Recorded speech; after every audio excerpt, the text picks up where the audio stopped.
Alright, in this video I'm going to show you how to compare ratios, basically how to work out which ratio is bigger than the other or whether or not they're equivalent. You'll notice that between these sets of ratios I have not put the equal sign because we don't know if they're equivalent or not. So in order to make sure that we don't lead you astray, we don't put the equal sign there, we just put a double-ended arrow. Okay, so let's suppose we start with this set of ratios here, 8 to 9 and 9 to 8. Well, the easiest thing to do is to turn both of these into a fraction. So if we write 8 over 9 and 9 over 8. All right? The next thing we have to do is we have to cross multiply. So we take this 8 here and we multiply it to that 8, and we take this 9 and multiply by that 9. So 8 times 8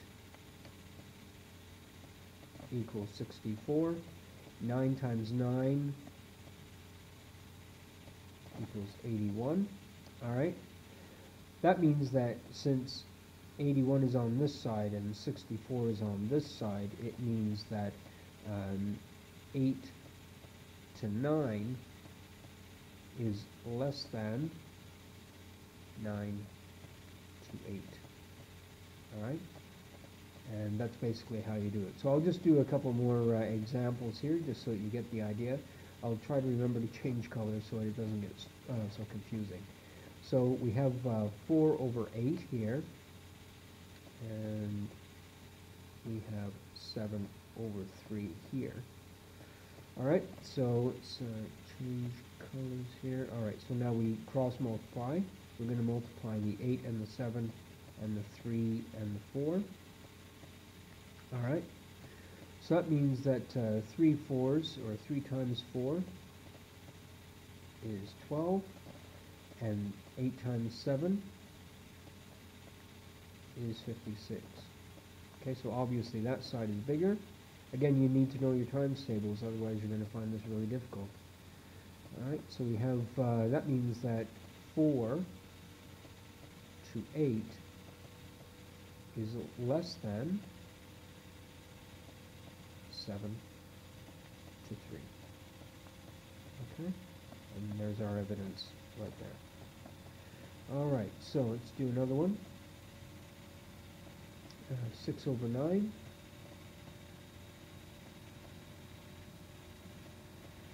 and 17 over 2.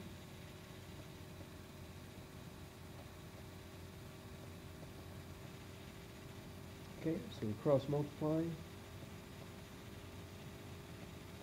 and this.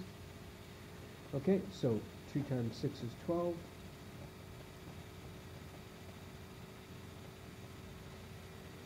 And 9 times 17, well, we'll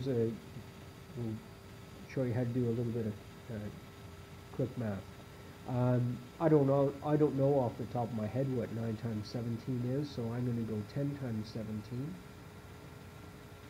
equals 170, and then I'm going to subtract one set of 17.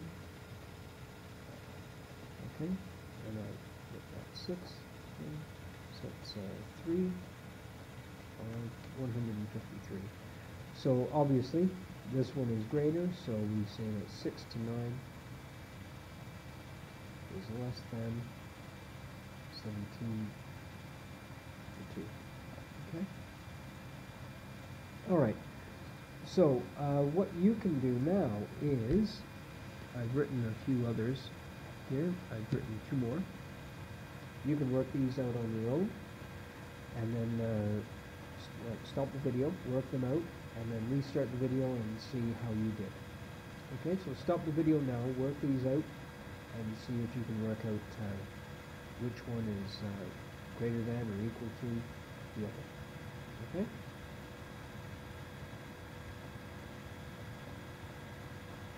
Okay, so you should have stopped the video and work them out, so I'm just going to work them out the way I've showed you already. Okay, so we've got 10 over 8, and we need to work out whether that is bigger or smaller than 5 over 3, and so we're going to just cross multiply. We're going to multiply the 3 by the 10 and the 8 times the 5. So 3 times 10 is 30, and 8 times 5 is 40. Okay, so that means that this side is larger. So that means that 10 to 8 is less than 5 to 3. Okay? And 16 to 20, and 15 to 30. Alright, I'm not going to change colors because this video is running kind of long. We're going to multiply 30 times 16 and 20 times 15. I'm going to put it on pause, do a little quick math, and we'll be right back. Okay, so I've just gone ahead and done the quick math to help you out. So we were cross multiplying 30 by 16. 30 by 16, or 30 times 16, is 480. And we cross multiplied 20 and 15, so 20 times 15 is 300. So clearly 480 is larger than 300. So that means that the ratio of 16 to 20 is larger than or greater than the ratio of 15 to 30. Okay, so that's what you should have ended up with. Alright, I hope you found that helpful. Good luck.